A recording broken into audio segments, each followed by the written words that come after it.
Hello dears, welcome back to N school classes. മക്കളെ, Babitha miss ആണ് മലയാളത്തിന്റെ അടിസ്ഥാന പാഠാവലിയുടെ യൂണിറ്റ് 2 അല്ലെ. അപ്പൊ നമുക്കിന്ന് തുടങ്ങാം.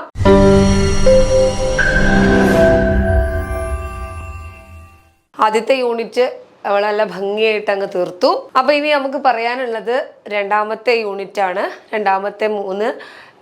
രണ്ടാമത്തെ യൂണിറ്റിലെ 3 ചാപ്റ്റേഴ്സിനെ കുറിച്ചിട്ടാണ് നമുക്കിന്ന് വിശദീകരിക്കാനുള്ളത്. ഓക്കെ, അപ്പോൾ തുടങ്ങല്ലേ മക്കളെ. നമ്മൾ ഒന്നാമത്തെ യൂണിറ്റിന്റെ പേരെന്തായിരുന്നു?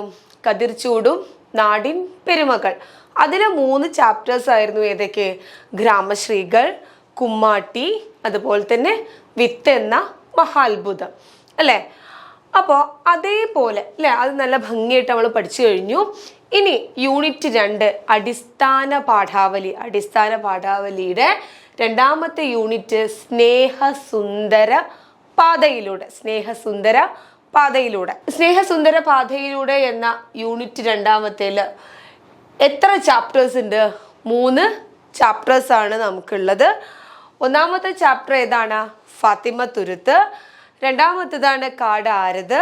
മൂന്നാമത്തെ ചാപ്റ്റർ കിണറ്റിൽ വീണ പൂച്ചയെ എങ്ങനെ കയറ്റാം അല്ലേ. ഈ 3 ചാപ്റ്റേഴ്സ് ആണ് നമുക്ക് പ്രധാനമായിട്ടും യൂണിറ്റ് 2 പഠിക്കാനുള്ളത്. ഓക്കെ, അപ്പോൾ ഒന്നാമത്തെ ചാപ്റ്റർ ഏതാണ്? ഫാത്തിമ തുരുത്ത്. ആരാണ് മക്കളെ ഫാത്തിമ തുരുത്ത് എഴുതിയിട്ടുള്ളത്? ഫാത്തിമ തുരുത്ത് എഴുതിയിട്ടുള്ളത് കൂരിപ്പുഴ ശ്രീകുമാറാണ്. ആരാണ്? കൂരിപ്പുഴ ശ്രീകുമാറാണ് നമ്മുടെ ഫാത്തിമ തുരുത്ത്. കൂരിപ്പുഴ ശ്രീകുമാറാണ് നമ്മുടെ ഫാത്തിമ തുരുത്ത് എഴുതിയത് അല്ലേ. അതേപോലെ കാടാരത്, ഇത് എഴുതിയത് ആരാണ്? പ്രകാശ് ചെന്തളം അല്ലേ. ഇനി കിണറ്റിൽ വീണ പൂച്ചയെ എങ്ങനെ കയറ്റാം അല്ലെ, ആരാണ്? അക്ബർ കക്കട്ടിൽ. ഇങ്ങനെ ഇവരുടെ ഈ കവികളുടെ 3 ചാപ്റ്റേഴ്സ് ആണ് നമുക്ക് പഠിക്കാനുള്ളത്. അപ്പോൾ നമുക്ക് പാഠഭാഗത്തിലേക്ക് പോവാം. ആദ്യം നമ്മുടെ സെക്കൻഡ് യൂണിറ്റ് അല്ലെ സ്റ്റാർട്ട് ചെയ്യുന്ന സമയത്ത് കാടും കടലും അല്ലെ ആരാണ് എഴുതിയത്? സുഗതകുമാരി അല്ലെ. സുഗതകുമാരിയുടെ കാടും കടലും എന്നൊരു ചെറിയ ഭാഗമുണ്ട് നമുക്ക് പഠിക്കാൻ അല്ലെ. അവിടെ നിന്ന് തന്നെ എന്താണ് നമുക്ക് പഠിക്കാനുള്ളത്? സ്നേഹത്തിനെ കുറിച്ചിട്ടാണ് അല്ലെ. സ്നേഹം വളരെ മനോഹരമായ ഒന്നാണ് അല്ലെ. നമുക്ക് എന്താണ് എല്ലാത്തിനോടും നമുക്ക് സ്നേഹമുണ്ട് അല്ലടാ മക്കളെ. അപ്പൊ എന്താണ് അങ്ങനെ ആ ഒരു സ്നേഹത്തെ കുറിച്ചുള്ള ഒരു യൂണിറ്റ് തന്നെയാണ് നമ്മുടെ ഈ രണ്ടാമത്തെ യൂണിറ്റ് സ്നേഹസുന്ദര പാതയിലൂടെ എന്ന യൂണിറ്റിൽ നമുക്ക് പറഞ്ഞു തരുന്നത്. അപ്പൊ നമ്മുടെ അല്ലെ സുഗതകുമാരി അമ്മയുടെ കാടും കടലും എന്ന ഒരു കവിതയുടെ ചെറിയൊരു ഭാഗം നമുക്കുണ്ട്. അപ്പൊ നമുക്ക് സുഗതകുമാരി അമ്മയെ കുറിച്ച് പഠിക്കാം. കവിയത്രി, അതുപോലെ തന്നെ സാമൂഹിക പ്രവർത്തകയായിരുന്നു, പരിസ്ഥിതി പ്രവർത്തകയായിരുന്നു അല്ലെ, സ്വാതന്ത്ര്യ സമര സേനാനിയായിരുന്ന ബോധേശ്വരന്റെ മകളായിരുന്നു അല്ലെ. ഇത് ഇമ്പോർട്ടൻ്റ് ആയിട്ടുള്ളൊരു കാര്യമാണ് കേട്ടോ മക്കളെ. സ്വാതന്ത്ര്യ സമര സേനാനിയായിരുന്ന ബോധേശ്വരന്റെ മകളായിരുന്നു അല്ലെ. അതെന്താ അങ്ങനെ പറയാൻ കാരണം? എന്താ? ജയ ജയ കേരള കോമളധരണി എന്നിട്ടുള്ള ആ ഒരു വരി ഉണ്ടല്ലോ, കവിത ഉണ്ടല്ലോ, അത് എഴുതിയ ആളാണ് ആര്? ബോധേശ്വരൻ. അദ്ദേഹത്തിന്റെ മകളാണ് ആര്? സുഗതകുമാരി അമ്മ. ഓക്കെ, ഇനി ഫാത്തിമ തുരുത്തിലേക്ക് നമുക്ക് കിടക്കാം. ഫാത്തിമ തുരുത്ത് എഴുതിയത് കൂരിപ്പുഴ ശ്രീകുമാർ. ആരാണ്? കൂരിപ്പുഴ ശ്രീകുമാറാണ് മക്കളെ ഫാത്തിമ തുരുത്ത് എഴുതിയത് അല്ലെ. അദ്ദേഹത്തിനെ കുറിച്ച് പറയുകയാണെങ്കിൽ 1955 ഏപ്രിൽ 10 കൊല്ലം ജില്ലയിലെ കൂരിപ്പുഴയിലാണ് അദ്ദേഹം ജനിക്കുന്നത്. അപ്പോൾ കവികളുടെ ജനിച്ച വർഷവും കാര്യങ്ങളൊക്കെ നമ്മൾ എന്ത് ചെയ്യണം? പ്രധാനമായിട്ടും നമ്മൾ നോട്ട് ചെയ്യേണ്ടതാണ്. ഓക്കെ, 1955 ഏപ്രിൽ 10 കൊല്ലം ജില്ലയിൽ അദ്ദേഹം ജനിക്കുന്നത്. എവിടെയാണ് സ്ഥലം? എവിടെയാണ്? കൊല്ലം ജില്ലയിലെ കൂരിപ്പുഴയിലാണ് അദ്ദേഹം ജനിക്കുന്നത്. ഓക്കെ, അപ്പൊ കൂരിപ്പുഴ ശ്രീകുമാർ ജനിക്കുന്നത് എങ്ങനെയാണ്? 1955 ഏപ്രിൽ 10 കൊല്ലം ജില്ലയിലെ കൂരിപ്പുഴയിലാണ് അദ്ദേഹത്തിന്റെ ജനനം എന്ന് പറയുന്നത്. ഓക്കെ, ഇനി രണ്ടാമത്തെ പോയിന്റ് നോക്കൂ. വെരി ഇമ്പോർട്ടൻറ്റ് പോയിന്റ് ആണ് അല്ലെ. 2003 ആശാൻ സ്മാരക കവിതാ പുരസ്കാരം ലഭിച്ചിട്ടുണ്ട് അദ്ദേഹത്തിന് അല്ലെ. 2003 ആശാൻ സ്മാരക കവിതാ പുരസ്കാരം ആർക്ക് ലഭിച്ചിട്ടുണ്ട്? കൂരിപ്പുഴ ശ്രീകുമാറിന് ലഭിച്ചിട്ടുണ്ട്. മൂന്നാമത്തെ പോയിന്റ് നോക്കൂ, ഏറ്റവും ഇമ്പോർട്ടന്റ് ആയിട്ടുള്ളതാണ് ശ്രീകുമാരനെ കുറിച്ചിട്ട്. കീഴാളൻ എന്ന കവിതയ്ക്ക് 2011 കേരള സാഹിത്യ അക്കാദമി പുരസ്കാരം ലഭിച്ചു. കീഴാളൻ എന്ന കവിതയ്ക്ക് 2011 കേരള സാഹിത്യ അക്കാദമി പുരസ്കാരം ലഭിച്ചിട്ടുണ്ട്. ഇനി 1987 അദ്ദേഹത്തിന് വൈലോപ്പിള്ളി പുരസ്കാരം ലഭിച്ചു. 1987 കൂരിപ്പുഴ ശ്രീകുമാറിന് വൈലോപ്പിള്ളി പുരസ്കാരം ലഭിച്ചു. അപ്പൊ ഇത്രയുമാണ് നമ്മൾ ശ്രീകുമാറിനെ കുറിച്ചിട്ട് പറയുന്നത്. എന്താണ്, 1955 കൊല്ലം ജില്ലയിൽ കൂരിപ്പുഴയിൽ ജനിച്ചു. അതുപോലെ തന്നെ എന്താണ് 2003 ആശാൻ സ്മാരക കവിതാ പുരസ്കാരം ലഭിച്ചു. പിന്നെ എന്താണ്, കീഴാളൻ എന്ന കവിതയ്ക്ക് 2011 കേരള സാഹിത്യ അക്കാദമി അവാർഡ് ലഭിച്ചു. പിന്നെ ഉള്ളത് എന്താണ്, 1987 വൈലോപ്പിള്ളി പുരസ്കാരം ലഭിച്ചു. ആർക്ക്? കൂരിപ്പുഴ ശ്രീകുമാറിന് ലഭിച്ചു. അപ്പൊ ഇനി നമുക്ക് ഫാത്തിമ തുരുത്ത്. എന്താണ് ഫാത്തിമ തുരുത്തിൽ നമ്മളോട് കൂരിപ്പുഴ ശ്രീകുമാർ പറയുന്നത്? എന്താണ് മക്കളെ പറയുന്നത്? തികച്ചും സാങ്കല്പിക ലോകത്തെ കുറിച്ചിട്ടാണ് നമ്മളോട് കൂരിപ്പുഴ ശ്രീകുമാർ പറയുന്നത്. കാരണം എന്താണ്, നമ്മൾ എന്താണ് ആ ഒരു കവിതയിലൂടെ നമ്മുടെ മനസ്സ് എങ്ങോട്ട് പോയി? ആ തുരുത്തിലേക്ക്, ഫാത്തിമ തുരുത്തിലേക്ക് പോയി. അഷ്ടമുടി കായലിലാണ് ഈ തുരുത്ത് സ്ഥിതി ചെയ്യുന്നത് കേട്ടോ. അപ്പൊ എന്താണ്, നമ്മൾ അങ്ങോട്ട് പോവാണ്. അങ്ങോട്ട് പോയിട്ട് അവിടെ രാത്രി വഞ്ചിയിൽ നമ്മൾ കയറി നിലാവ് കണ്ടു. നിലാവിലെ രാത്രി വഞ്ചിയിൽ നമ്മൾ അങ്ങനെ പോവുകയാണ്. എങ്ങോട്ട്? ഫാത്തിമ തുരുത്ത് കാണാൻ വേണ്ടിയിട്ട്. അവിടെ നമ്മൾ എന്താണ്, പൂക്കളെ തിരക്കി. പൂക്കളോട് ചോദിച്ചു മറ്റു പൂക്കളൊക്കെ എവിടെ എന്ന് ചോദിച്ചു. പിന്നെയോ കൊപ്ലി മീനിനെ കണ്ടു. പിന്നെന്താണ്, രോഗബാധിതരായ കുറേ മനുഷ്യരെ നമ്മൾ അവിടെ കണ്ടു. അപ്പൊ ഇത്രയും കാര്യങ്ങൾ വളരെ വ്യക്തമായിട്ട് നമ്മുടെ മനസ്സിലേക്ക് അങ്ങ് പതിഞ്ഞിട്ടുണ്ട്. നമ്മുടെ ശ്രീകുമാരൻ, കൂരിപ്പുഴ ശ്രീകുമാരൻ നമ്മളെ എന്താണ് ഒരു സാങ്കല്പിക ലോകത്തേക്ക് അങ്ങ് ഫാത്തിമ തുരുത്തിലൂടെ നമ്മളെ അങ്ങ് കൊണ്ടുപോവുകയാണ് ചെയ്തിട്ടുള്ളത്. ഓക്കെ, അപ്പൊ അത്രയാണ് കവിത. നമ്മുടെ കൂരിപ്പുഴ ശ്രീകുമാരനെ കുറിച്ചിട്ടും നമ്മൾ പറഞ്ഞു. ഇനി അതില് കുറച്ച് പര്യായ പദങ്ങൾ നമുക്ക് നോക്കി നോക്കാം. ഏതൊക്കെയാണ് പര്യായ പദങ്ങൾ? നോക്കൂ, വഞ്ചിക്ക് നമ്മൾ പര്യായ പദങ്ങൾ പറയുന്നത് എന്താണ്? തോണി, നൗക, ഓടം. രണ്ടാമത്തെ വാക്കാണ് നിലാവ്. രാത്രി നിലാവത്താണ് നമ്മൾ വഞ്ചിയിൽ പോയത്. അപ്പൊ നിലാവ് എന്താണ്? ചന്ദ്രിക, കൗമുദി, ജ്യോത്സ്ന. പിന്നെ വരുന്ന രാത്രിയാണ്. രാത്രിക്ക് എന്താണ് പര്യായ പദം വരുന്നത്? നിശ, രജനി, യാമിനി. പര്യായ പദങ്ങൾ നമുക്ക് വളരെ ഇമ്പോർട്ടൻ്റ് ആയിട്ടുള്ള ഒരു കാര്യമാണ് USS എക്സാമിനേല്. അപ്പോൾ ഓക്കെ, എന്താന്ന് വെച്ച് കഴിഞ്ഞാൽ നമുക്ക് ഓപ്ഷനിലൊക്കെ വരും വഞ്ചിയുടെ പര്യായ പദങ്ങൾ ഏതൊക്കെയെന്ന് തിരഞ്ഞെടുത്ത് എഴുതുക. അപ്പൊ നമുക്കത് തിരഞ്ഞെടുത്ത് എഴുതണമെങ്കിൽ ആദ്യം നമ്മൾ എന്ത് പഠിക്കണം? വഞ്ചിയുടെ പര്യായ പദങ്ങൾ നമ്മൾ പഠിക്കണം. അല്ലടാ, അപ്പൊ എന്താണ് വഞ്ചിയുടെ പര്യായ പദങ്ങൾ എന്താണ്? തോണി, നൗക, ഓടം. പിന്നെയോ നിലാവിന്റെ പര്യായ പദം എന്താണ്? ചന്ദ്രിക, കൗമുദി, ജ്യോത്സ്ന. അടുത്ത വാക്കാണ് രാത്രി. നിശ, രജനി, യാമിനി. ഇപ്പൊ ഇത്രയും 3 വാക്കുകളാണ് നമ്മുടെ ഈ പാഠഭാഗത്തിലെ ഇമ്പോർട്ടൻറ്റ് വേർഡ്സ്. അതിൻ്റെ പര്യായ പദങ്ങളാണ് നമ്മളിവിടെ കൊടുത്തിരിക്കുന്നത്. ഓക്കെ മക്കളെ, ഇനി നമുക്ക് അർത്ഥം നോക്കാം. അർത്ഥം കയ്യോന്നി എന്ന് പറഞ്ഞാൽ കഞ്ഞുണ്ണിയാണ്. നമ്മൾ ഈ പാടത്തൊക്കെ കാണുന്ന ഒരു ചെറിയ ചെടിയാണ് എന്ത്? കഞ്ഞുണ്ണി എന്ന് പറയുന്നത്. അത് രോഗബാധിതരുടെ കാര്യമൊക്കെ പറഞ്ഞ സമയത്താണ് നമ്മൾ ആ ഒരു കാര്യം പറയുന്നത് കേട്ടോ. കയ്യോന്നി, കഞ്ഞുണ്ണി. ത്യജിക്കുക, ഉപേക്ഷിക്കുക. എന്താണ്? ത്യജിക്കുക, ഉപേക്ഷിക്കുക.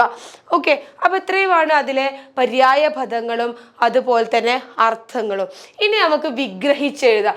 നമ്മൾ ഫസ്റ്റ് യൂണിറ്റിലെ ഫസ്റ്റ് ചാപ്റ്ററിലെ ഗ്രാമശ്രീകൾ എടുത്ത സമയത്ത് നമ്മൾ വിഗ്രഹിച്ചെഴുതാൻ പഠിച്ചതാണ്. വിഗ്രഹിച്ചെഴുതാൻ നമ്മൾ പഠിച്ചതാണ്. എന്താണ് വിഗ്രഹിച്ചെഴുതുക? ഒരു വാക്കിനെ വിശദീകരിച്ചെഴുതുക, വികസിപ്പിച്ചെഴുതുക. അതിനെയാണ് നമ്മൾ വിഗ്രഹിച്ചെഴുതുക എന്ന് പറയാം. നമ്മൾ ആദ്യമേ പഠിച്ചതാണ്. ആദ്യത്തെ യൂണിറ്റിൽ നമ്മൾ പഠിച്ച് കഴിഞ്ഞതാണ്. ഓക്കെ, അപ്പൊ ഇനി നോക്കൂ, പൂനിലാവ് വിഗ്രഹിച്ചെഴുതിയത് എന്താണ്? പൂ പോലെയുള്ള നിലാവ് അല്ലെ. അപ്പൊ ഇനി എൻ്റെ മക്കൾ എന്ത് ചെയ്യണമെന്ന് അറിയോ? മഴ പെരുമ്പറ, ജീവിതൌഷധം അല്ലെ, ജീവിതൌഷധം, ഈ 2 വാക്കുകളും എൻ്റെ മക്കൾ വിഗ്രഹിച്ചെഴുതിയിട്ട് ഒന്ന് കമന്റ് ചെയ്യണം കേട്ടോ മക്കളെ. അപ്പൊ എന്താണ്? ആദ്യത്തെ വാക്കാണ് പൂനിലാവ്. വിഗ്രഹിച്ചെഴുതാൻ നമുക്ക് നന്നായിട്ട് അറിയാം അല്ലെ. നമ്മൾ ഓൾറെഡി ഫസ്റ്റ് യൂണിറ്റിൽ നമ്മൾ പഠിച്ചിട്ടുണ്ട്. ഓരോ പാഠഭാഗത്തിലും ഓരോരോ വാക്കുകൾ നമ്മൾ വിഗ്രഹിച്ചെഴുതാൻ പഠിച്ചിട്ടുണ്ട്. അപ്പൊ മിസ് നിങ്ങൾക്കൊരു വർക്ക് അങ്ങ് തരാൻ പോവാണ്. ഈ 2 വാക്ക് അതെങ്ങനെ വിഗ്രഹിച്ചെഴുതാമെന്ന് നിങ്ങൾ നോക്കുക. ഓക്കെ, ഇനി നോക്കൂ, കവിതയിൽ ദ്വീപിനോട് കവി പ്രകടിപ്പിക്കുന്നത് ഏത് വികാരമാണ് അല്ലെ? വികാരത്തിലാണ് അല്ലെ പ്രകടിപ്പിക്കുന്നത്. ഏത് തരം വികാരമാണെന്ന് പറയുന്നുണ്ട്. വാത്സല്യം, സ്നേഹം അല്ലെ. പിന്നെ ഫാത്തിമ തുരുത്ത് എവിടെയാണ്? നമുക്ക് എല്ലാവർക്കും അറിയാം ഫാത്തിമ തുരുത്ത് എവിടെയാണ്? കൊല്ലം അഷ്ടമുടി കായലിലാണ് നമ്മുടെ ഫാത്തിമ തുരുത്ത് സ്ഥിതി ചെയ്യുന്നത്. ഓക്കേടാ മക്കളെ, അപ്പൊ നമ്മുടെ ഫസ്റ്റ് ചാപ്റ്റർ അത്രയേ ഉള്ളൂ. ഫാത്തിമ തുരുത്ത് എന്താണെന്നുള്ളത് നമ്മൾ പറഞ്ഞു അല്ലെ. കൂരിപ്പുഴ ശ്രീകുമാരനെ കുറിച്ചിട്ട്, കവിയെ കുറിച്ച് നമ്മൾ പഠിച്ചു. ഇല്ലേടാ, പഠിച്ചില്ലേ? ഓക്കെ, ആ ഒരു കവിതയിൽ അല്ലെ. പിന്നെ നമ്മൾ പഠിച്ചു, വിഗ്രഹിച്ചെഴുതാൻ പഠിച്ചു, അർത്ഥം പഠിച്ചു, പര്യായ പദങ്ങൾ പഠിച്ചു. ഇതെല്ലാം നമ്മൾ ആ ഒരു കവിതയിൽ അല്ലെ, പാഠപുസ്തകത്തിലെ കവിതയിൽ നമ്മൾ പഠിച്ചു. അപ്പൊ ഇനി നമുക്ക് സെക്കൻഡ് ചാപ്റ്റർ അല്ലെ, സെക്കൻഡ് ചാപ്റ്ററിലേക്ക് കിടക്കാം. സെക്കൻഡ് ചാപ്റ്റർ ആണ് കാട് ആരത് അല്ലെ. കാട് ആരതാണ്? കാട് ആരതാടാ? കാട് ആരതാണ്? കാട് കാടിൻ്റെ മക്കളുടെയാണ് അല്ലെ. കാട് ആരതാണ്? കാട് കാടിൻ്റെ മക്കളുടേതാണ്. അപ്പൊ നമുക്ക് ഒരിക്കലും എന്താണ് കാടിന് അവകാശം പറഞ്ഞു ചെല്ലാൻ പറ്റൂല അല്ലെ. നമുക്ക് നമ്മുടെ നാടും നമ്മുടെ വീടും ഒക്കെ ഉണ്ട്. പക്ഷെ പിന്നെയും നമ്മൾ എന്തിനാണ് കാടിൻ്റെ മക്കളുടെ അല്ലെ, അവരുടെ ആ ഒരു സ്ഥലം കൂടി നമ്മൾ ഒരിക്കലും എന്ത് ചെയ്യാൻ പാടില്ല? അവകാശപ്പെടാൻ പാടില്ല അല്ലെ. അതെന്താണ്? കാട് കാടിൻ്റെ മക്കളുടെയാണ്. അവർക്ക് അവരുടേതായിട്ടുള്ള സംസ്കാരവും അവരുടേതായിട്ടുള്ള ഭാഷയും അല്ലെ, അവരുടേതായിട്ടുള്ള ജീവിത ശൈലിയും എല്ലാം ഉണ്ട് അല്ലെ. അത് തകർക്കാനായിട്ട് നമ്മൾ ഇവിടെ നിന്ന് ആരും അങ്ങോട്ട് പോകേണ്ടതില്ല. അത് കാടിൻ്റെ മക്കളുടെയാണ്. അത് അവർക്ക് അങ്ങ് കൊടുക്കുക അല്ലടാ. അതെ. അപ്പൊ എന്താണ്? പ്രകാശ് ചന്ദളം നമ്മളോടൊരു ചോദ്യം അങ്ങ് ചോദിക്കുകയാണ്. സത്യത്തിൽ കാട് ആരുടേതാണ് അല്ലെ? സത്യത്തില് കാട് ആരുടേതാണ്? നമ്മൾ ആ കവിതയിൽ തന്നെ നമുക്ക് വായിക്കുന്ന സമയത്ത് മനസ്സിലാവും അവരുടെ ഓരോ ഭാഷകൾ അല്ലെ. ചില വാക്കുകളൊന്നും നമുക്ക് എന്ത് ചെയ്യാൻ പറ്റില്ല, മനസ്സിലാവുന്നില്ല അല്ലെ. അങ്ങനെയുള്ള വാക്കുകൾ അത് അവരുടേതായിട്ടില്ല അല്ലെ, കാടിൻ്റെ മക്കളുടെ ഭാഷയാണ് അല്ലെ. നമ്മൾ ഒരുപാട് കണ്ടിട്ടുണ്ട് അല്ലെ, ഒരുപാട് സിനിമയിലും മറ്റും നമ്മൾ കണ്ടിട്ടുണ്ട് ഈ കാടിൻ്റെ മക്കളുടെ അല്ലെ സ്ഥലങ്ങളൊക്കെ പിടിച്ച് വാങ്ങിക്കാൻ പോകുന്നതും അവിടെ ഓരോ പ്രശ്നങ്ങൾ ഉണ്ടാക്കുന്നതും അല്ലെ. സത്യത്തിൽ നമ്മളപ്പോൾ ചിന്തിച്ചു പോവാറുണ്ട് അല്ലെ, എന്തിനാണ് ഇവരത് ചെയ്യുന്നത്? അത് അവരുടെ സ്ഥലമല്ല, അത് അവരെന്താണ് ചെറിയ ചെറിയ കുടിലുകളൊക്കെ കെട്ടി അവരവിടെ താമസിച്ച് അല്ലെ അവരുടേതായിട്ടുള്ള ജീവിത ശൈലിയിൽ അവർ ജീവിച്ചു പോകുന്ന ഒരു സ്ഥലമാണ്. അവിടേക്ക് നമ്മൾ ഒരിക്കലും പോകേണ്ട ആവശ്യമില്ല അല്ലെ. അപ്പൊ എന്താണ്? പ്രകാശ് ചന്ദളം നമുക്ക് ഇവിടെ പറഞ്ഞു തരുന്നത് കാട് ആരത് അല്ലെ, കാട് ആരുടേതാണെന്നുള്ള. നമ്മൾ പ്രകാശ് ചന്ദളത്തെ കുറിച്ച് പറയുമ്പോൾ അദ്ദേഹം ഒരു ഗോത്ര കവിയാണ്. അദ്ദേഹം എന്താണ്? ഒരു ഗോത്ര കവിയാണ്. പിന്നെ മലവേട്ടുവ ഗോത്രത്തില് അദ്ദേഹം ജനിച്ച ഗോത്ര വിഭാഗത്തിന്റെ പേരാണ് എന്താ? മലവേട്ടുവ ഗോത്രത്തിലെ ആദ്യത്തെ കവിയാണ്. മലവേട്ടുവ ഗോത്രത്തിലെ ആദ്യത്തെ കവിയാണ് നമ്മുടെ പ്രകാശ് ചന്ദളം. ആദ്യമായി ഗോത്രഭാഷയിൽ മക്ക എന്ന കവിത ദേശാഭിമാനിയിൽ പ്രസിദ്ധീകരിച്ചു അല്ലെ. വളരെ ഇമ്പോർട്ടൻ്റ് ആയിട്ടുള്ള കാര്യമാണ് അല്ലെ. അദ്ദേഹം എന്താണ്? ഒരു ഗോത്ര കവിയാണ്. നമുക്കറിയാം അല്ലെ, അദ്ദേഹം എന്താണ്? ഗോത്ര കവിയാണ്. ഇനി നമുക്കറിയേണ്ടത് അദ്ദേഹം ജനിച്ച ഗോത്രത്തിന്റെ പേരാണ്. അദ്ദേഹം ജനിച്ച ഗോത്രത്തിന്റെ പേരാണ് മക്കളെ എന്താ? മലവേട്ടുവ ഗോത്രം. മറക്കരുത്. മലവേട്ടുവ ഗോത്രം. അതിലാണ്, ആ ഒരു ഗോത്രത്തിലാണ് നമ്മുടെ കവി പ്രകാശ് ചന്ദളം ജനിച്ചിട്ടുള്ളത്. ഇനി നോക്കൂ അടുത്ത പോയിന്റ് ഒന്ന് നോക്കൂ. ആദ്യമായി ഗോത്രഭാഷയിൽ മക്ക എന്ന കവിത ആദ്യമായിട്ട് വീണ്ടും വീണ്ടും ഓർത്തു വെക്കണം, നമ്മൾ ആദ്യമായിട്ട് മക്ക എന്ന കവിത അല്ലെ, അതും ഗോത്രഭാഷയിലെ മക്ക എന്ന കവിത എവിടെ പ്രസിദ്ധീകരിച്ചു? ദേശാഭിമാനിയിൽ പ്രസിദ്ധീകരിച്ചു അല്ലെ, ദേശാഭിമാനിയിൽ പ്രസിദ്ധീകരിച്ചു. ഇനി ഒന്നുകൂടി നോക്കാം. മലവേട്ടുവ ഗോത്രത്തിലെ ആദ്യത്തെ കവിയായിരുന്നു നമ്മുടെ പ്രകാശ് ചന്ദള അല്ലെ. ആദ്യമായി ഗോത്രഭാഷയിൽ മക്ക എന്ന കവിത ദേശാഭിമാനിയിൽ പ്രസിദ്ധീകരിച്ചു. ഇനി നോക്കൂ അത് മാത്രമല്ല 2021 ചങ്ങമ്പുഴ പുരസ്കാരവും ലഭിച്ചു നമ്മുടെ പ്രകാശ് ചന്ദളത്തിന്. ഓക്കെ മക്കളെ, സെറ്റല്ല മക്കളെ ഇവിടെ? ഇനി നോക്കൂ, ഇനി നമുക്ക് ഈ വ്യക്തിയെ നമുക്ക് നല്ല പരിചയമുള്ള ആളാണ് അല്ലേ, നഞ്ചിയമ്മ അല്ലേ. എന്താണ്, ഒരു പാട്ടുകൊണ്ട് നമ്മളെല്ലാവരും അങ്ങ് കീഴടക്കിയ വ്യക്തിയാണ് ആര്? നഞ്ചിയമ്മ അല്ലേ. എന്താണ്, അയ്യപ്പനും കോശിയും എന്ന മലയാള ചിത്രത്തിലെ അല്ലേ ഗാനം ആലപിച്ച് പ്രേക്ഷകരുടെ ഹൃദയം കീഴടക്കി. 2020 മികച്ച ഗായികയ്ക്കുള്ള അവാർഡ് കരസ്ഥമാക്കി. ആസാദ് എന്ന കലാസംഘത്തിലെ അംഗമാണ്. ഇനി നോക്കൂ അല്ലേ, വളരെ വളരെ ഇമ്പോർട്ടൻ്റ് ആയിട്ടുള്ള ഒരു വ്യക്തിയാണ് ആര്? നഞ്ചിയമ്മ അല്ലെ. വളരെ ഇമ്പോർട്ടൻ്റ് ആയിട്ടുള്ള ഒരു വ്യക്തി തന്നെയാണ് ആര്? നഞ്ചിയമ്മ അല്ലെ. അയ്യപ്പനും കോശിയും എന്ന മലയാള ചിത്രത്തിലെ ഗാനം ആലപിച്ചു. ഏതായിരുന്നു എടാ മക്കളെ ആ ഗാനം? ഏതായിരുന്നു? കളക്കാത്ത സന്തനമേല എന്ന് പറഞ്ഞ ഒരു പാട്ടായിരുന്നു. നിങ്ങൾക്ക് ഓർമ്മയുണ്ടോ എന്ന് എനിക്ക് അറിയില്ല, എനിക്ക് പാടാൻ അറിയില്ല. ഓക്കെ, അയ്യപ്പനും കോശിയും എന്ന മലയാള ചിത്രത്തിലെ ഗാനം ആലപിച്ചു പ്രേക്ഷകരുടെ ഹൃദയം കീഴടക്കിയ വ്യക്തിയാണ് മക്കളെ ആര്? നഞ്ചിയമ്മ. വ്യക്തിയാണ് ആര്? നഞ്ചിയമ്മ. ഇനി നോക്കൂ, അത് പാടിക്കൊണ്ട് 2020 മികച്ച ഗായികയ്ക്കുള്ള അല്ലെ, 2020 മികച്ച ഗായികയ്ക്കുള്ള ചലച്ചിത്ര അവാർഡ് അല്ലെ, അവാർഡ് എന്ത് ചെയ്തു? നമ്മുടെ നഞ്ചിയമ്മ കരസ്ഥമാക്കുകയാണ് ചെയ്തത്. പിന്നെ നോക്കൂ, ആസാദ് എന്ന കലാസംഘത്തിലെ അംഗമാണ്. നിങ്ങളോട് ചോദിക്കാം, എങ്ങനെ ആർക്കാണ് 2020 മികച്ച ഗായികയ്ക്കുള്ള അവാർഡ് കിട്ടിയത്? ചോദിക്കാം അല്ലെ. ആർക്കാണ്? നഞ്ചിയമ്മയ്ക്കാണ്. മാറിപ്പോവരുത്, വേറെ ആരുടെ പുതിയ ആൾക്കാരുടെ പേരൊന്നും നിങ്ങൾ അവിടെ ഓപ്ഷനിൽ കണ്ട് അങ്ങോട്ട് പോവരുത്. ആർക്കാണ്? നഞ്ചിയമ്മയ്ക്ക് തന്നെയാണ് 2020 മികച്ച ഗായികയ്ക്കുള്ള അവാർഡ് കിട്ടിയത്. ഏതായിരുന്നു ഫിലിം? അയ്യപ്പനും കോശിയും. ഓക്കെ, ഇനി അടുത്ത പാഠഭാഗമാണ് കിണറ്റിൽ വീണ പൂച്ചയെ എങ്ങനെ കയറ്റാം, എങ്ങനെ രക്ഷിക്കാം അല്ലെ. നോക്കൂ, മൂന്നാമത്തെ പാഠഭാഗം ആരാണ് എഴുതിയത്? അക്ബർ കക്കട്ടിലാണ് നമുക്ക് മൂന്നാമത്തെ പാഠഭാഗം എഴുതി തന്നിട്ടുള്ളത്. അപ്പൊ നോക്കൂ, അക്ബർ കക്കട്ടിൽ കിണറ്റിൽ വീണ പൂച്ചയെ എങ്ങനെ രക്ഷിക്കാം അല്ലെ, എങ്ങനെ കയറ്റാം എന്നാണ് ചിന്തിച്ചുകൊണ്ടിരിക്കുന്നത് അല്ലെ. എങ്ങനെ കയറ്റാം എന്നാണ് ഞാനിവിടെ രക്ഷിക്കാം എന്ന് എഴുതിയിട്ടുണ്ട് അല്ലെ.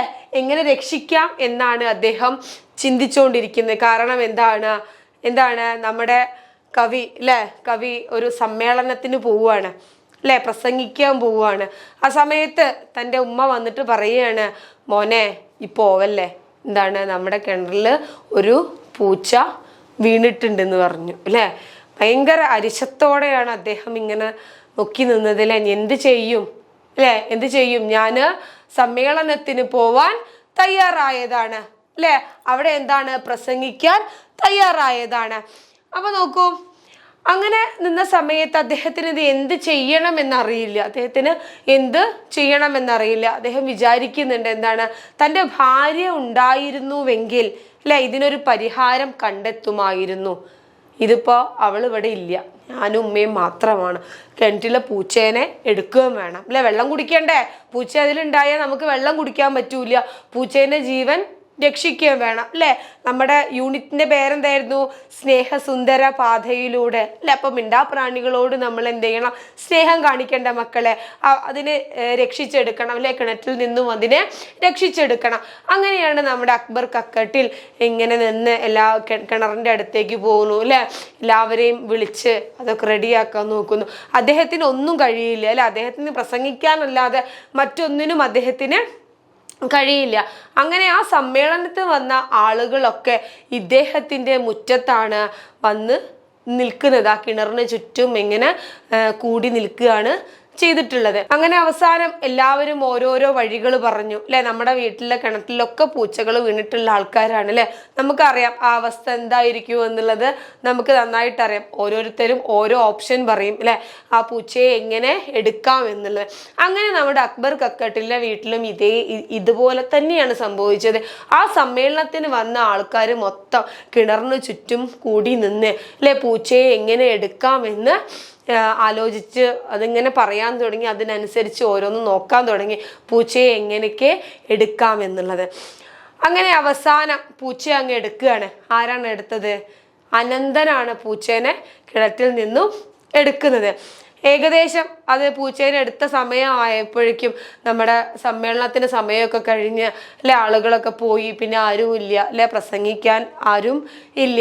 അതാണ് നമ്മുടെ അക്ബർ കക്കട്ടിൽ എഴുതിയ കിണറ്റിൽ വീണ പൂച്ചയെ എങ്ങനെ കയറ്റാം അല്ലെ, എങ്ങനെ രക്ഷിക്കാം എന്ന പാഠഭാഗത്തിൽ നമുക്ക് പറഞ്ഞു തരുന്നത്. അപ്പൊ നോക്കൂ, ഇനി ഇദ്ദേഹത്തെ കുറിച്ച് നമുക്ക് നോക്കാം. 1954 ജൂലൈ 7 ജനിച്ചു. 2017 ഫെബ്രുവരി 17 അന്തരിക്കുന്നത്. ഓക്കെ, അപ്പൊ ശരിക്കും കറക്റ്റ് ഡേറ്റ് നമ്മൾ മറക്കാൻ പാടില്ല. ഇനിയിപ്പോ മാസവും ഡേറ്റും പോയാലും നമ്മൾ എന്ത് ചെയ്യരുത്, ഇയർ അത് നമുക്ക് പ്രധാനമാണ് കേട്ടോ മക്കളെ.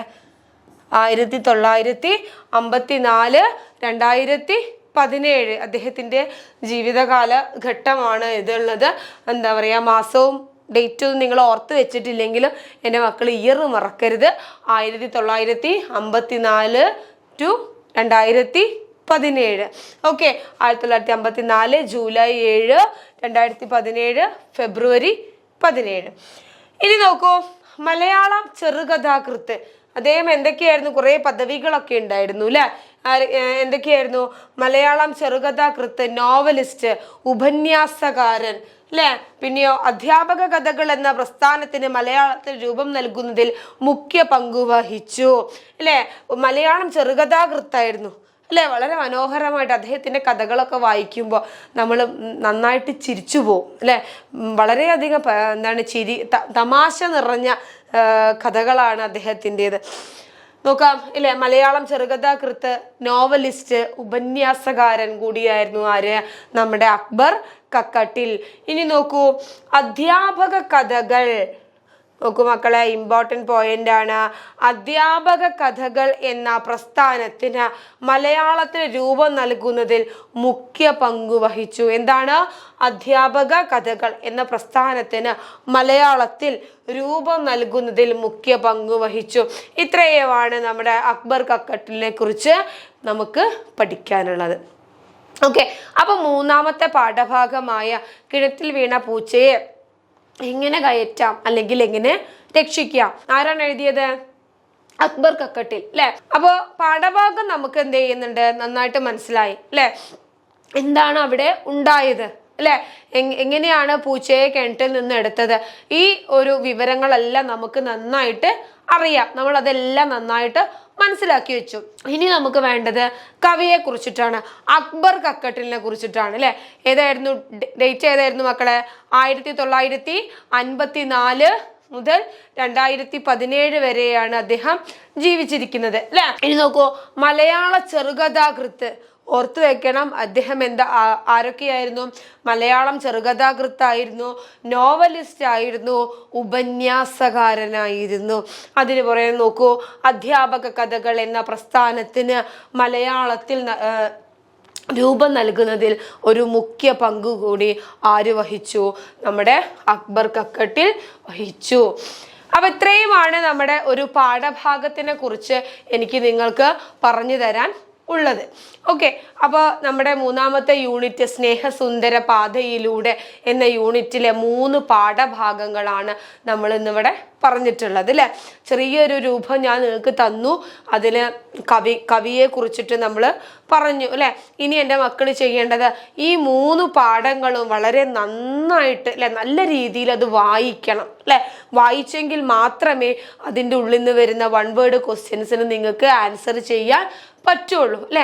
നമുക്ക് എന്താണ് പാഠഭാഗത്തിൽ എന്തു പറയുന്നു എന്നുള്ളത് മിസ്സിന് പറഞ്ഞു തരാം. പക്ഷെ എൻ്റെ മക്കൾ എന്ത് ചെയ്യണം, പാഠഭാഗം നന്നായിട്ട് വായിക്കണം, കവികളെ കുറിച്ച് നന്നായിട്ട് അറിഞ്ഞിരിക്കണം, അവരുടെ ജനനം, മരണം, അവാർഡുകൾ അല്ലെ, അവരുടെ മറ്റു പ്രത്യേകതകൾ, അവർ വേറെ ഏതൊക്കെ മേഖലകൾ പ്രശസ്തരായിരുന്നു, ഇതെല്ലാം നമ്മൾ അറിഞ്ഞിരിക്കണം. ഓക്കെ മക്കളെ, അപ്പൊ നമ്മുടെ യൂണിറ്റ് 2-ലെ 3 ചാപ്റ്റേഴ്സ് നമ്മൾ അങ്ങ് തീർത്തു. ഇനി നമുക്ക് പറയാനുള്ളത് ശൈലികളെ കുറിച്ചിട്ടാണ്. പാഠഭാഗത്തു നിന്ന് മാത്രമല്ല നമുക്ക് ചോദ്യങ്ങൾ വരിക അല്ലെ. ശൈലികൾ വരാം, പഴഞ്ചൊല്ലുകൾ വരാം, കടങ്കഥകൾ വരാം അല്ലെ. നമുക്ക് ഭയങ്കര ഇഷ്ടമുള്ള ഒരു കാര്യമാണ് എന്ത്, കടങ്കഥ അല്ലെ, അങ്ങോട്ടും ഇങ്ങോട്ടും ചോദിക്കുന്നത്. അപ്പൊ അതൊക്കെ വളരെ, അതിൻ്റെയൊക്കെ പ്രാധാന്യം വളരെ കുറഞ്ഞിട്ടുണ്ട് അല്ലെ. അപ്പൊ എന്താണ്, ഈ അങ്ങോട്ടും ഇങ്ങോട്ടും കടങ്കഥ പറയുന്നതൊക്കെ നമുക്ക് ഭയങ്കര ഇഷ്ടമാണ് അല്ലടാ. അപ്പൊ ഈ ഇങ്ങനെയുള്ള ക്വസ്റ്റ്യൻസ് ഒക്കെ നമുക്ക് USSന് പ്രതീക്ഷിക്കാം. ഓക്കെ, അപ്പൊ നമുക്ക് ശൈലികൾ എന്താ നോക്കാം. ഇത് നമ്മൾ പഠിച്ചിട്ട് കാര്യമില്ല, ശൈലികൾ എന്താണെന്നുള്ള നമ്മൾ അറിഞ്ഞെങ്കിലേ നമുക്ക് എന്ത് ചെയ്യാൻ പറ്റുള്ളൂ, ഇങ്ങനെ ഒരു ക്വസ്റ്റ്യൻ വന്നു കഴിഞ്ഞാൽ നമുക്ക് അതിൻ്റെ ആൻസർ ചെയ്യാൻ പറ്റുള്ളൂ. അപ്പൊ ശൈലികൾ എന്താണെന്ന് നോക്കൂ മക്കളെ. ശൈലികൾ എന്നത് ഒരു ഭാഷയിലോ എഴുത്തിലോ ആശയങ്ങൾ പ്രകടിപ്പിക്കുന്നതിന് ഉപയോഗിക്കുന്ന സവിശേഷവും തനതുമായ വരികളാണ് ശൈലികൾ എന്ന് പറയുന്നത്. ശൈലികൾ എന്ന് പറഞ്ഞാൽ എന്താണ് നോക്കി നോക്കൂ. ശൈലികൾ എന്നത് ഒരു ഭാഷയിലോ അല്ലെങ്കിൽ ഒരു എഴുത്തിലോ ആശയങ്ങൾ പ്രകടിപ്പിക്കാൻ ഉപയോഗിക്കുന്ന വിശേഷവും തനതുമായ വരികളെയാണ് നമ്മൾ എന്തെന്ന് പറയുന്നത്, ശൈലികൾ എന്ന് പറയുന്നത്. നോക്കൂ, നിന്നേക്കാൾ കുറേ അധികം ഓണം ഉണ്ടവൻ ആണ് ഞാൻ. ഇതിലൂടെ വ്യക്തമാക്കുന്ന ആശയം എന്താണ് അല്ലേ? എന്താണ്, നമ്മളൊരു കാര്യം ചെയ്യുന്ന സമയത്ത് അത് ഫ്ലോപ്പായി പോയി കഴിഞ്ഞാൽ അല്ലേ, നമ്മളെ മുതിർന്നവരാരെങ്കിലും വന്ന് എന്ത് ചെയ്യും, അതങ്ങ് ശരിയാക്കി തരും. എന്നിട്ട് അവർക്കൊരു ഡയലോഗ് ഉണ്ട്, എന്താണ്, നിന്നേക്കാൾ മുന്നേ ഓണം ഉണ്ടവനാണ് ഞാൻ എന്ന് അല്ലെ. അപ്പൊ അവിടെ എന്താണ്, എനിക്ക് നിന്നേക്കാൾ പ്രായവും അനുഭവ പരിചയവും ഉണ്ട് എന്നാണ് ആ ഒരു ശൈലിയുടെ അർത്ഥം എന്ന് പറയുന്നത്. ഓക്കെ, ഇനി രണ്ടാമത് നോക്കൂ, കൈയാടിയാലേ വായാടൂ. ഈ ശൈലിയിലെ ആശയം എന്താണ്? കൈയാടിയാലേ വായാടൂ അല്ലെ. നമ്മള് ഈ മടിയന്മാരായ ആൾക്കാരൊക്കെ നമ്മൾ പറയാറുണ്ട്, എന്ത്, കൈയാടിയാലേ വായാടൂ. അതെന്താ അങ്ങനെ പറയാൻ കാരണം എന്താണ്, നമ്മൾ ജോലി ചെയ്തെങ്കിൽ അല്ലെ, നമ്മൾ അധ്വാനിച്ചെങ്കിൽ മാത്രമേ നമുക്ക് എന്തിനു വകയുണ്ടാവുള്ളൂ, ആഹാരത്തിന് വകയുണ്ടാവുള്ളൂ. അതാണ് ആ ഒരു ശൈലിയുടെ അർത്ഥം എന്ന് പറയുന്നത്.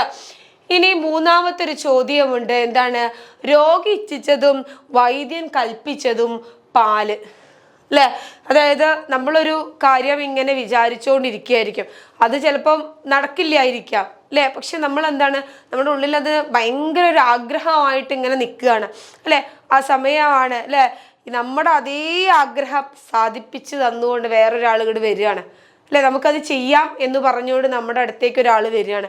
ആ സമയത്ത് ചിലർ പറയുന്നുണ്ട് അല്ലെ, രോഗി ഇച്ഛിച്ചതും വൈദ്യൻ നമ്മുടെ ഉള്ളിലുണ്ടാകുന്ന ഒരു സന്തോഷം അല്ലെ, നമ്മൾ ആ ഒരു കാര്യം നടക്കില്ല എന്ന് വിചാരിച്ച് നിന്ന സമയത്ത് വേറൊരാൾ വന്നിട്ട് അല്ലെ അതങ്ങ് നടത്തുകയാണ് അല്ലെ, അയാളിലൂടെ ആ കാര്യം അങ്ങ് നടക്കുകയാണ്.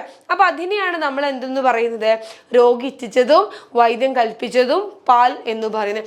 അപ്പൊ നമ്മൾ ശൈലി എന്താണെന്ന് പഠിച്ചു ഇല്ലടാ, മനസ്സിലായില്ലേ? ശൈലി എന്നത് എന്താണ്?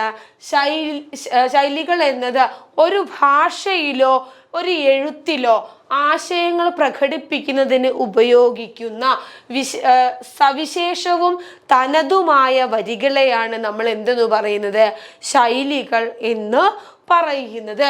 ഇനി നോക്കൂ, 3 ശൈലികളായിരുന്നു നമ്മളിവിടെ പറഞ്ഞിരുന്നത്. നിന്നേക്കാൾ കുറേ അധികം ഓണം ഉണ്ടവനാണ് ഞാൻ. ഇതിലൂടെ വ്യക്തമാക്കുന്ന ആശയം എന്താണ്? എനിക്ക് നിന്നേക്കാൾ പ്രായവും അനുഭവ പരിചയവും ഉണ്ട് എന്നാണ് പറയുന്നത്. രണ്ടാമത്തേതാണ് എന്ത്? കൈയാടിയാലേ വായ ആടൂ അല്ലെ, അധ്വാനിച്ചാലേ ആഹാരത്തിന് വഴിയുണ്ടാകൂ എന്നാണ് പറയുന്നത്. ഇനി നോക്കൂ, മൂന്നാമത്തത് രോഗി ഇച്ഛിച്ചതും വൈദ്യൻ കൽപ്പിച്ചതും പാല് അല്ലെ. എന്താണ്? ആഗ്രഹം പോലെ തന്നെ അങ്ങ് നടക്കുക. ഇതൊക്കെയാണ് ശൈലികൾ. ഇപ്പം മനസ്സിലായോ ശൈലികൾ? നമ്മൾ ഡെയിലി അല്ലെ, നമ്മൾ എന്താണ് പല കാര്യങ്ങളും നമ്മൾ പറയാറുണ്ട് അല്ലെ, പക്ഷെ അതെന്താണ് നമ്മൾക്ക് അറിയില്ലായിരുന്നു അല്ലെ. അപ്പോൾ ഇതൊക്കെയാണ് ശൈലികൾ എന്ന് പറയുന്നത് കേട്ടോ. ഇതിൻ്റെ ആശയങ്ങളൊക്കെ നിങ്ങൾക്ക് ചോദ്യങ്ങൾ വരാം അല്ലെ. ഇങ്ങനെയുള്ള ശൈലിയൊക്കെ കൊടുത്തിട്ട് ഇതിൻ്റെ ആശയം എന്താണ് ഓപ്ഷനിൽ ഒരുപാട് ഉണ്ടായിരിക്കും. പക്ഷെ എന്ത് ചെയ്യണം, നമ്മളപ്പോൾ ബുദ്ധി ഉപയോഗിച്ച് ചിന്തിച്ചുകൊണ്ട് മാത്രം നമ്മൾ ആൻസർ ചെയ്യുക. ചിലപ്പോൾ എന്താണ് ഒരേപോലെയുള്ള ആശയങ്ങൾ പോലും നിങ്ങൾക്ക് അവിടെ വരാം അല്ലെ. ആ സമയത്ത് നമുക്ക് കൺഫ്യൂഷൻ വരാൻ പാടില്ല. നമ്മൾ എന്ത് ചെയ്യണം, നന്നായിട്ട് ആലോചിച്ച് തന്നെ നമ്മളവിടെ ആൻസർ ചെയ്തിരിക്കണം. അപ്പോൾ ഓക്കെ മക്കളെ, അപ്പോൾ ഇനി നമുക്ക് അടുത്ത് പഠിക്കാനുള്ളത് എന്താണ്, പഴഞ്ചൊല്ലാണ്. അടുത്ത എന്താണ്, പഴഞ്ചൊല്ല്. എന്താണ് പഴഞ്ചൊല്ല് എന്ന് പറഞ്ഞാൽ നമ്മളെല്ലാവരും ഉപയോഗിക്കുന്നതാണ് അല്ലേ. പ്രത്യേകിച്ച് എന്താണ്, നമ്മുടെ വീട്ടിൽ കുറച്ച് വയസ്സായ ആൾക്കാരൊക്കെ ഉണ്ടെങ്കിൽ ഡെയിലി നമുക്ക് കേൾക്കാൻ പറ്റും ഓരോരോ പഴഞ്ചൊല്ലുകൾ അല്ലേ. എന്തിനും എന്താണ് അവർക്കൊരു പഴഞ്ചൊല്ലിലൂടെ അങ്ങ് പറയാനുണ്ടായിരിക്കും. വീട്ടിൽ എന്ത് സംഭവിച്ചാലും ഒരു പഴഞ്ചൊല്ലിലൂടെ അതങ്ങ് പറഞ്ഞു തരാൻ അവർക്ക് സാധിക്കും അല്ലെ. വയസ്സായ ആൾക്കാരുണ്ടെങ്കിൽ നമുക്കത് കേൾക്കാൻ സാധിക്കും. ഇനി നോക്കൂ, പഴഞ്ചൊല്ല് എന്ന് പറഞ്ഞാൽ, പഴഞ്ചൊല്ല് എന്നാൽ പണ്ടേക്കും പണ്ടേ അല്ലെ, പണ്ടേക്കും പണ്ടേ പറഞ്ഞു പഴക്കം വന്നതും അനുഭവങ്ങളിൽ നിന്നും ജ്ഞാനത്തിൽ നിന്നും രൂപപ്പെട്ടതായ ചെറിയ സത്യവാക്യങ്ങളാണ് എന്തെന്ന് പറയുന്നത്, പഴഞ്ചൊല്ല് എന്ന് പറയുന്നത്. നോക്കി നോക്കൂ അല്ലെ, പഴഞ്ചൊല്ല് എന്നാൽ അത് പണ്ടേക്കും പണ്ടേ പറഞ്ഞതാണ്. അത് ഇന്ന് പുതിയതായിട്ട് ഉണ്ടായി വന്നതൊന്നുമല്ല. ഒരുപാട് വർഷങ്ങൾക്ക്, ഒരുപാട് കാലങ്ങൾക്ക് മുന്നേ ഉണ്ടായതാണ് എന്ത്, നമ്മുടെ പഴഞ്ചൊല്ല് അല്ലെ. അത് അനുഭവങ്ങളിൽ നിന്നും അതുപോലെ തന്നെ ജ്ഞാനങ്ങളിൽ നിന്നും രൂപപ്പെട്ടതായിട്ടുള്ള ചെറിയ ചെറിയ സത്യവാക്യങ്ങളാണ് എന്തെന്ന് പറയുന്നത്, പഴഞ്ചൊല്ല് എന്ന് പറയുന്നത്. പല പഴഞ്ചൊല്ലുകളും സത്യമായിട്ട് വരാറുണ്ട് അല്ലെ. അപ്പോൾ അങ്ങനെയുള്ളതിനെയാണ് നമ്മൾ എന്തെന്ന് പറയുന്നത്, അത് ചിലരുടെ അനുഭവങ്ങളിൽ നിന്ന് മുന്നോട്ട് വരുന്നതാണ് അല്ലെ. അനുഭവങ്ങളിൽ നിന്ന് ഓരോരുത്തർ പറയുന്നതാണ്. അതിനെയാണ് നമ്മൾ എന്തെന്ന് പറയുന്നത്, പഴഞ്ചൊല്ല്. അത് ഇന്നും ഇന്നലെയും ഉണ്ടായതല്ല. വളരെ കാലങ്ങളെടുത്ത് വർഷങ്ങൾക്ക് മുന്നേ ആളുകൾ പറയുന്നതാണ് എന്ത്, പഴഞ്ചൊല്ല്. അത് പഴയ ആളുകൾ അവരുടെ അനുഭവങ്ങളിൽ നിന്നൊക്കെ ഉണ്ടാക്കിയ ചെറിയ ചെറിയ സത്യവാക്യങ്ങളാണ് നമ്മൾ എന്തെന്ന് പറയുന്നത്, പഴഞ്ചൊല്ല് എന്ന് പറയുന്നത്. ഇനി നോക്കൂ, എന്താണ് പഴഞ്ചൊല്ല്. ഒന്നാമത്തെ പഴഞ്ചൊല്ല്, ചങ്ങാതി നന്നായാൽ കണ്ണാടി വേണ്ട. സ്ഥിരമായിട്ട് പറയുന്നതാണ് നമ്മൾ അല്ലെ. ചങ്ങാതി നന്നായാല് കണ്ണാടി വേണ്ട എന്ന പഴഞ്ചൊല്ലിന്റെ അർത്ഥം എന്ത്, ഒരു നല്ല സുഹൃത്ത് അല്ലെ. എന്താണ്, ഒരു നല്ല സുഹൃത്ത്, അതാണ് അതിൻ്റെ അർത്ഥം എന്ന് പറയുന്നത്. ചങ്ങാതി നന്നായാൽ പിന്നെ നമുക്ക് എന്ത് ചെയ്യണ്ട, നമ്മളെ മുഖം നോക്കാൻ കണ്ണാടിയുടെ ആവശ്യമില്ല അല്ലെ. നല്ലൊരു സുഹൃത്ത് നമുക്ക് എന്താണ്, നല്ലത് മാത്രമേ പറഞ്ഞു തരുള്ളൂ. നമ്മളുടെ മോശം കണ്ടിട്ടും അത് നന്നായി എന്നൊരിക്കലും നമ്മളുടെ ഒരു നല്ല സുഹൃത്ത് ഒരിക്കലും നമ്മളടുത്ത് പറയില്ല. നമ്മളടുത്ത് മോശം കണ്ടാൽ അത് മോശമാണ് അല്ലെ, നീ ചെയ്തത് ശരിയായില്ല എന്ന് നമ്മളടുത്ത് തുറന്നു പറയണം അല്ലെ. അതുപോലെ തന്നെ നമുക്കൊരു സന്തോഷം വരുമ്പോൾ ആ സന്തോഷത്തിൽ നമ്മളോടൊപ്പം പങ്കുചേരുകയും നമുക്ക് നല്ലത് പറഞ്ഞു തരികയും ചെയ്യുന്ന ആളിനെയാണ് നമ്മളൊരു നല്ല സുഹൃത്ത് എന്ന് പറയുന്നത് അല്ലെ. അപ്പൊ അതുകൊണ്ടാണ് പണ്ടത്തെ ആൾക്കാർ പറയുന്നത് എന്താണ്, ചങ്ങാതി നന്നായാൽ കണ്ണാടി വേണ്ട എന്ന് പറയുന്നത്. ഓക്കെ, ഇനി നോക്കൂ, രണ്ടാമത്, ഉപ്പു തിന്നവൻ വെള്ളം കുടിക്കും അല്ലെ. ഉപ്പു തിന്നവൻ വെള്ളം കുടിക്കും. എന്താ അങ്ങനെ പറഞ്ഞു കഴിഞ്ഞാല്, ചെയ്ത പ്രവർത്തിക്ക് ഫലം അനുഭവിക്കേണ്ടി വരും അല്ലെ. ഉപ്പ് തിന്നാൽ എന്താണ്, നമ്മൾ ധാരാളമായിട്ട് വെള്ളം കുടിക്കേണ്ടി വരും അല്ലെ. നിങ്ങൾ നോക്കിയിട്ടുണ്ടോ അത് അല്ലെ. നമ്മൾ മാങ്ങയും ഉപ്പൊക്കെ ഇങ്ങനെ കൂട്ടി കഴിക്കുന്ന സമയത്ത് അത് കഴിച്ചു കഴിഞ്ഞാൽ നമുക്ക് ഭയങ്കര ദാഹം വരാറുണ്ട് അല്ലെ. അല്ലാതെ ഉപ്പ് വെറുതെ തിന്നുന്ന ആൾക്കാരും ഉണ്ടായിരിക്കും അല്ലെ. ഉപ്പിന് എന്താണ്, ഉപ്പിനോട് ചില വസ്തുക്കളോട് ചില ആൾക്കാർക്ക് ഒരു പ്രത്യേക ഇഷ്ടം ഉണ്ടായിരിക്കും. അപ്പം എന്താണ്, ആ ഉപ്പ് ചിലരെന്ത് വെറുതെ ഇങ്ങനെ കുഞ്ഞു കുട്ടികളൊക്കെ കഴിക്കാറുണ്ട്. അപ്പോൾ നിങ്ങൾ ശ്രദ്ധിച്ചാൽ നമുക്ക് മനസ്സിലാവും എന്താണ്, ഉപ്പ് തിന്നു കഴിഞ്ഞാൽ നമ്മൾ നന്നായിട്ട് വെള്ളം കുടിക്കും അല്ലേ. അപ്പോൾ നമ്മുടെ പ്രശ്നം ഉപ്പ് തിന്നതല്ല, എന്താണ്, ഉപ്പ് തിന്നവൻ വെള്ളം കുടിക്കും എന്ന പഴഞ്ചൊല്ലിൻ്റെ അർത്ഥം എന്താണെന്ന്. എന്താണ്, ചെയ്ത പ്രവർത്തിക്ക് ആരാണോ ചെയ്തത് അതിൻ്റെ ഫലം അയാൾ അനുഭവിക്കും. ഉപ്പ് തിന്നിട്ടുണ്ടെങ്കിൽ അവൻ വെള്ളം കുടിക്കുകയും ചെയ്യും അല്ലെ. അതാണ് ആ ഒരു പഴഞ്ചൊല്ലിന്റെ അർത്ഥം. മൂന്നാമത്തെ എന്താണ്, മല പോലെ വന്നത് മഞ്ഞു പോലെ പോയി അല്ലെ. വലിയ പ്രശ്നം പെട്ടെന്ന് അങ്ങ് തീരുകയാണ്, വലിയ പ്രശ്നം പെട്ടെന്ന് അങ്ങ് തീരുകയാണ്. എങ്ങനെയാണെന്ന് പറയുക? അതായത് ഫോർ എക്സാമ്പിൾ ഇപ്പം പറയുകയാണെങ്കിൽ നമുക്ക് എന്താണ് ക്വസ്റ്റ്യൻ ചോദിക്കാൻ ഉള്ള ദിവസം അല്ലേ, നമ്മളെല്ലാവരും പേടിച്ചായിരിക്കും ക്ലാസ്സിൽ ഇങ്ങനെ ഇരിക്കുക അല്ലേ. ടീച്ചർ വരുന്നത് നോക്കിയിട്ട് നമ്മൾ എന്തായിരിക്കും പേടിച്ച് ഇങ്ങനെ ഇരിക്കുകയായിരിക്കും. പെട്ടെന്നായിരിക്കും ടീച്ചർ അത് മറന്നു പോണത് അല്ലേ. എന്നിട്ട് ടീച്ചർ എന്ത് ചെയ്യും, വളരെ തമാശയൊക്കെ പറഞ്ഞ് ക്ലാസ്സൊക്കെ എടുത്ത് ടീച്ചർ അങ്ങ് പോവും.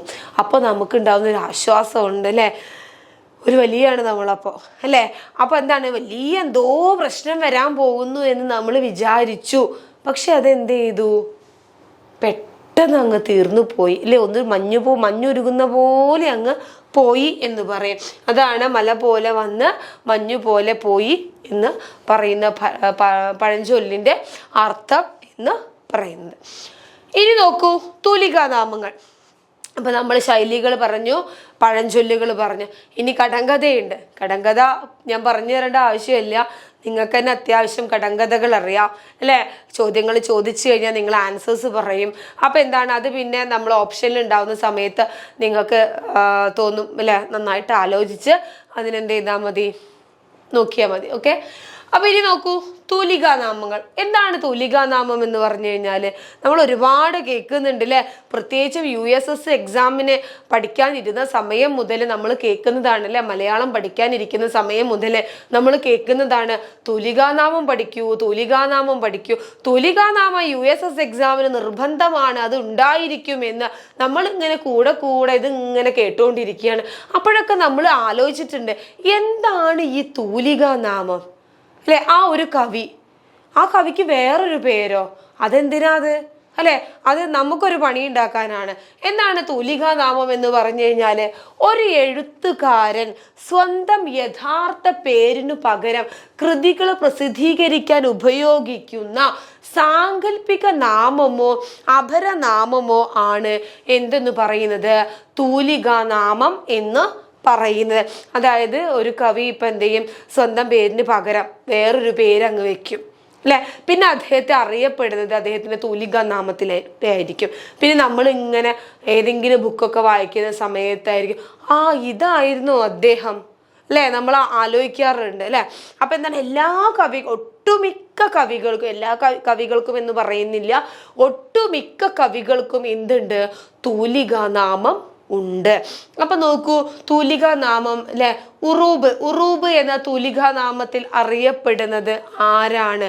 ഉറൂബ് എന്ന തൂലിക അല്ലെ, നമുക്ക് എളുപ്പമായിട്ട് നമുക്കറിയാം അല്ലെ. ഒരുപാട് കാലം നമ്മൾ മലയാളം എന്ന് പഠിക്കാൻ തുടങ്ങിയോ അന്ന് മുതൽ നമ്മൾ അറിയാൻ തുടങ്ങിയതാണ് ഉറൂബ് എന്ന തൂലികാനാമത്തിൽ അറിയപ്പെടുന്നത് ആരാണ് എന്നാണ്. ആരാടാ?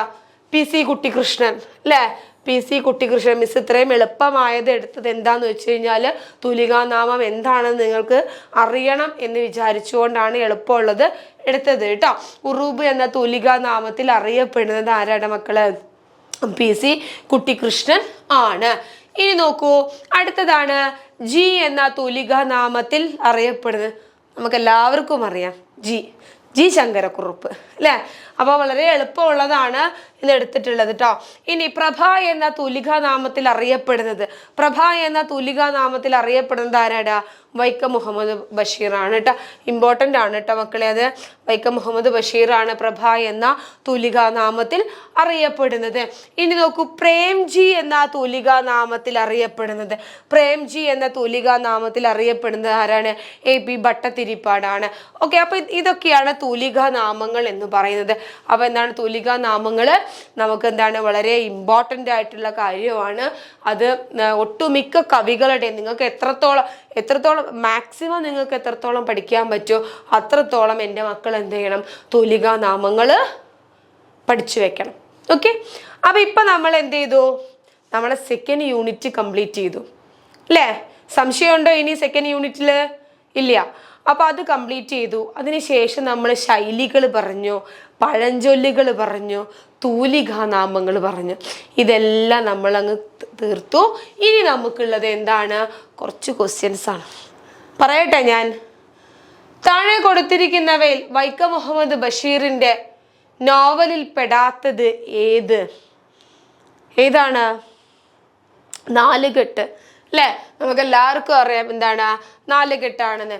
ഇനി നോക്കൂ, താഴെ കൊടുത്തിരിക്കുന്നവയിൽ കൂട്ടത്തിൽ പെടാത്തത് ഏതായിരിക്കും? മിഴി, നയനം, അക്ഷി. അല്ലെ? ഇതിനാണ് നമ്മൾ പറയുന്നത് എന്താണ്?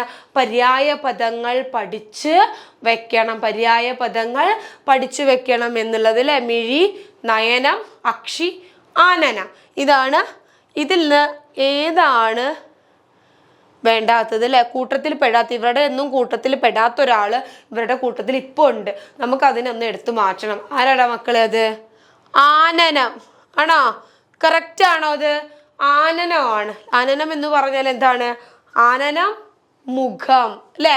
അപ്പൊ മിഴി, നയനം, അക്ഷി ഇതൊക്കെ എന്താണ്? കണ്ണിന്റെ പര്യായ പദങ്ങളാണ്. നമ്മൾ പഠിച്ചതാണ് അല്ലെ? മിഴി, അക്ഷി, നയനം എന്നുള്ളത് കണ്ണിന്റെ പര്യായ പദങ്ങളാണ് അല്ലെ? ആനനം എന്നുള്ളത് മുഖമാണ്. ആനനം എന്നുള്ളത് മുഖമാണ്. ഓക്കെ മക്കളെ, ഇനി പ്രകാശപൂരിതം. നിങ്ങൾക്ക് രണ്ടാമത്തെ ചോദ്യം വന്നിട്ടുണ്ട്. പ്രകാശപൂരിതം എങ്ങനെ വിഗ്രഹിച്ചെഴുതാം? എൻ്റെ മക്കൾ അത് വിഗ്രഹിച്ചെഴുതിയിട്ട് കമന്റ് ചെയ്യണം കേട്ടോ. പ്രകാശപൂരിതം എങ്ങനെ വിഗ്രഹിച്ചെഴുതാം ഉള്ള രണ്ടാമത്തെ ചോദ്യം നിങ്ങൾക്ക് വന്നിട്ടുണ്ട്. അത് ചെയ്യണം. ഓക്കെ, പ്രകാശപൂരിതം എങ്ങനെ വിഗ്രഹിച്ച് എഴുതാം? ഇനി നോക്കൂ, ജയ ജയ കോമള കേരള ധരണി എന്ന് തുടങ്ങുന്ന പ്രസിദ്ധ കവിത രചിച്ചതാര്? നമ്മൾ നേരത്തെ ഇദ്ദേഹത്തെ പരിചയപ്പെട്ടിരുന്നു അല്ലെ? ബോധേശ്വരനെ നമ്മൾ എന്താണ് നേരത്തെ പരിചയപ്പെട്ടിരുന്നു. ആരാണത്? സുഗതകുമാരിയുടെ അച്ഛനാണ് അല്ലേ? അപ്പൊ എന്താണ്? ജയ ജയ കോമള കേരള ധരണി എന്ന് തുടങ്ങുന്ന പ്രസിദ്ധ കവിത രചിച്ചത് നമ്മുടെ സുഗതകുമാരി അമ്മയുടെ അച്ഛനായ ബോധേശ്വരനാണ് കേട്ടോ മക്കളെ. അപ്പൊ നോക്കൂ, ഇനി അടുത്തത് അക്ബർ കക്കട്ടിൽ രചിച്ച കേരള സാഹിത്യ അക്കാദമി അവാർഡ് നേടിയ കൃതി സ്കൂൾ ഡയറി അല്ലേ? സ്കൂൾ ഡയറിക്കാണ് എന്താണ് കേരള സാഹിത്യ അക്കാദമി അവാർഡ് നേടിയ കൃതി. ആരുടേത്? അക്ബർ കക്കട്ടിലിന്റെ അല്ലെ? നിങ്ങളടുത്ത് ചോദിക്കാം, അക്ബർ കക്കട്ടിലിന്റെ ഏത് കൃതിക്കാണ് കേരള സാഹിത്യ അക്കാദമി അവാർഡ് ലഭിച്ചത് എന്ന് അല്ലെ? നമുക്ക് ഉത്തരം വേണം അല്ലെ? ഉത്തരം നമ്മുടെ കയ്യിലുണ്ട്. എന്താണ്? School diary.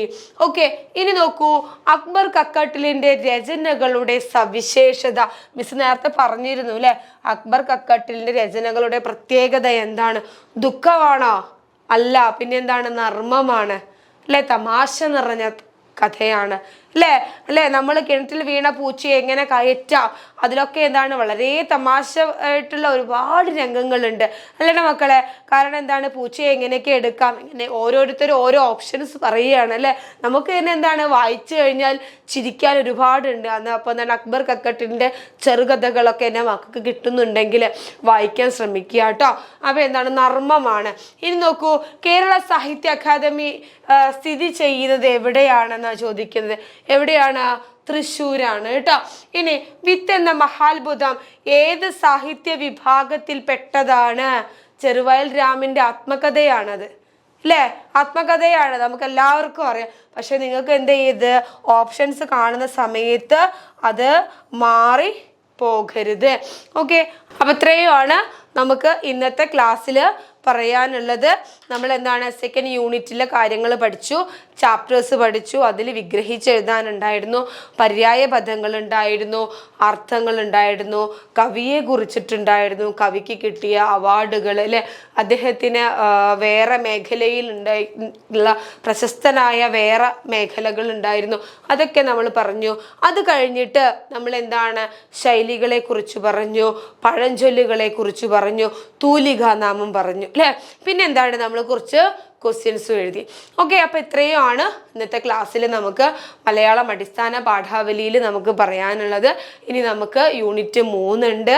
അതിൻ്റെ കൂടെ നമുക്ക് കുറച്ച് ഗ്രാമർ പോർഷൻസ് ഒക്കെ നമുക്ക് പഠിക്കാനുണ്ട്. എന്താണ് മലയാളത്തിൽ ഒരുപാട് ഗ്രാമറുകളുണ്ട്.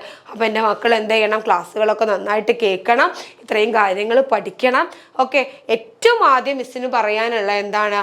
പാഠഭാഗം അത് നന്നായിട്ട് വായിക്കണം. നന്നായിട്ട് വായിച്ചെങ്കിൽ മാത്രമേ മലയാളം എന്ന സബ്ജക്റ്റിൽ നമുക്ക് മാർക്ക് കിട്ടാൻ കഴിയുള്ളൂ. ഓക്കെ, അപ്പോൾ മറക്കരുത്, പാഠഭാഗം നന്നായിട്ട് വായിക്കണം, കവികളെ കുറിച്ച് നന്നായിട്ട് അറിഞ്ഞിരിക്കണം അല്ലെ. ശൈലികളും പഴഞ്ചൊല്ലൊക്കെ പിന്നെ എന്ത് ചെയ്യാം, നമുക്ക് ഏകദേശം കണ്ടു കഴിഞ്ഞാൽ തന്നെ നമുക്ക് അതിൻ്റെ ഓപ്ഷൻസും മറ്റൊക്കെ കണ്ടു കഴിഞ്ഞാൽ നമുക്ക് കിട്ടും. എന്നാലും അത് മാറിപ്പോവാതിരിക്കാൻ അതും കൂടി ഒന്ന് നോക്കണം.